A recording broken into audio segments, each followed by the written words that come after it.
நான் ஒரு வீடியோ சொல்லியிருந்தேன் ஆக்சுவலா, டிவி கால் இருக்கவங்க கொஞ்சம் கவனமா இருங்க, தற்குறியா இருக்கிறீங்க, யாரை பேசணும் யாரை பேசக்கூடாது தெரியாம எல்லாரையும் கடிக்கிறீங்கடா, அது டேஞ்சரா போய் நிற்குன்னு சொன்னோம். நீதியரசரே கடிக்கிறாங்க. நீங்க நடக்கிற பாலிடிக்ஸ் எங்களுக்கு தெரியாதா?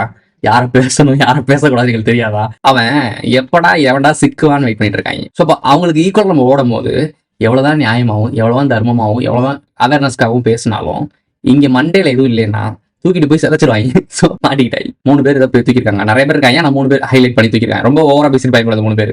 ஒரு சபை நாகரிகம் இல்லையா? எல்லாருமே எனக்கும் கோவம் தான் செய்யுது. ஏன் எங்களுக்குலாம் திட்ட தெரியாதா? எங்கெல்லாம் பேச தெரியாதா? ஏன் லைம் லைட்ல பேசுறப்போ, பொதுவெளியில பேசுறப்போ கொஞ்சம் கவனம் இருக்கணும். மிஸ் ஆச்சு பிரிக்கிறாங்க. பிரிக்கிட்டாங்களா? ஸோ அதை விட இந்த வீடியோ கிளிப்ஸ் நான் போடுறேன். எல்லாம் ஃபன்னா ஜாலியா இருக்கும் பாருங்க. ஏதோ பிளான் பண்றீங்க, அட்டாக் பண்ண சரியான சந்தர்ப்பத்துக்காக வெயிட் பண்றீங்க. கரெக்டா? நீங்க தனியாள் இல்ல சார். நாம ஒண்ணு இங்க தனியாள் இல்லைங்க சார். உங்களுக்கு பின்னாடி ஒரு பெரிய கூட்டமே இருக்கு. மாபெரும் மக்கள் சக்தியோட பிரதிநிதிங்க சார். இது ஒரு படத்துல வந்த விஷயம். அது என்ன ஃபிளைட் ஹைஜாக் பண்ற படம் நினைக்கிறேன். சரியா எனக்கு சம்திங் டக்குன்னு ஞாபகம் இல்ல. யாருக்காச்சும் ஞாபகம் வச்சா கமெண்ட்ல சொல்லுங்க. இந்த படத்துல ஒரு ஆக்டர் பக்கத்துல வந்திருப்பாரு. பக்கத்துல ஒரு டை ஹார்ட் ஃபேன் இருப்பான். அது வார்த்தையை கவனிக்கிறேன். ராமருக்கு அணில் உதவுன மாதிரி என்னால செய்ய முடியும்னா ஒரு வார்த்தை சொல்லுங்க. நீங்க சாப்பிட்டு தெம்பா இருந்தா தான் எங்களை எல்லாம் காப்பாற்ற முடியும். நான் உங்களுக்கு அணிலா, ராமருக்கு துணையா அணில் வந்த மாதிரி நான் உங்களுக்கு அணிலா உதவுறேன். கரெக்டா அடாப்ட் ஆகுதா? விஜய்க்கு கனெக்ட் ஆகுதா? சோ வந்து பாத்தீங்கன்னா உங்களுக்கு படத்தெல்லாம் பாத்தீங்கன்னா சில்லறை செதற விட்டாங்க. அதே மாதிரி தான் இந்த குட்டி கொஞ்சம் செத வர்றாங்க. இப்போ இவங்க எல்லாம் மாட்டிட்டு முடிச்சிட்டு இருக்காங்க. ஐயா எங்க பண்றாரு?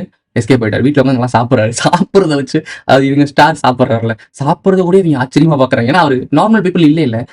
ப்ளீஸ் புரிஞ்சுக்கோங்க, அவங்க நார்மல் பீப்புள் கிடையாது. நீங்க சொன்னா நம்ப மாட்டீங்க. அவரே அவர் கையால எடுத்து சாப்பிட்டாரு. நான் பாக்குறேன். சோ பாத்துருப்பீங்க இந்த வீடியோ கிளிப்பையும். இப்ப கடைசியா ஒரே ஒரு விஷயத்த சொல்லிடுவோம். இந்த லயலோ மணியா அவர்லாம் அப்பா அப்படி பேசுவாரு, நல்லா பேசுறான்டா, அவங்க கூட்டி நம்ம கட்சிக்கு ரொம்ப முக்கியம்டா. கட்சினாலே பேசுறதுக்கு ஒரு ஆள் கண்டிப்பா தேவை. பேச்சாளர்னு வச்சிருப்பாங்க. எங்க ஏரியால சுத்திட்டு இருப்பாரு, டிஎம்கே பேசுவாப்ல. அப்படி ஒரு லயலோ மணி என்ன பேசுறாரு அப்படின்னா, நாங்களும் அச்சுறுத்தலுக்கு பயப்பட மாட்டோம், எங்களை அடைச்சு வைக்கிறதுக்கு என்ன சிறைச்சாலை பத்தாது. இவர் பேசுறது எல்லாமே என்ன தெரியுமா? சீமான் இதுக்கு முன்னாடி ஒரு 5 வருஷத்துக்கு முன்னாடி பேசி வச்சது அப்படிலாம் எடுத்து மத்த கட்சியை கையாண்டது போன்று தமிழக வெற்றி கழகத்தை கையாண்டு விடலாம் என்று நினைப்பது தவறு. எங்களை அடைப்பதற்கு முதல்ல சிறைச்சாலைகள் தமிழ்நாட்டில் இருக்கா? அதெல்லாம் மண்டல மெமரி பரவதியா இருக்கும். கான்சியஸ் வெளியே பேச வந்தோன்னா இதெல்லாம் வெளியே வருது. லயலா மணி பேசுனதை கவனிச்சிருப்பீங்க, பார்த்திருப்பீங்க, அந்த கிளிப்ஸ் எல்லாம் பார்த்திருப்பீங்க.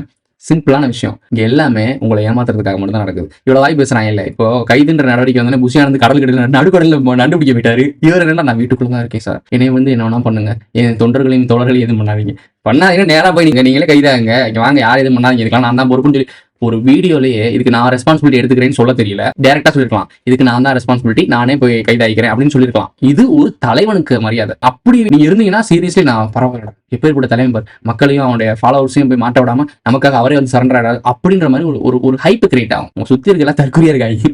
ஒரு நல்ல விஷயத்தை சொல்லி கொடுக்க மாட்டேன். இப்படியே இருந்தீங்கன்னா நாளைக்கு உங்களை ஃபாலோ பண்ற அணில் கொஞ்சம் இப்படிதான் ஓடி போயிருவாங்க.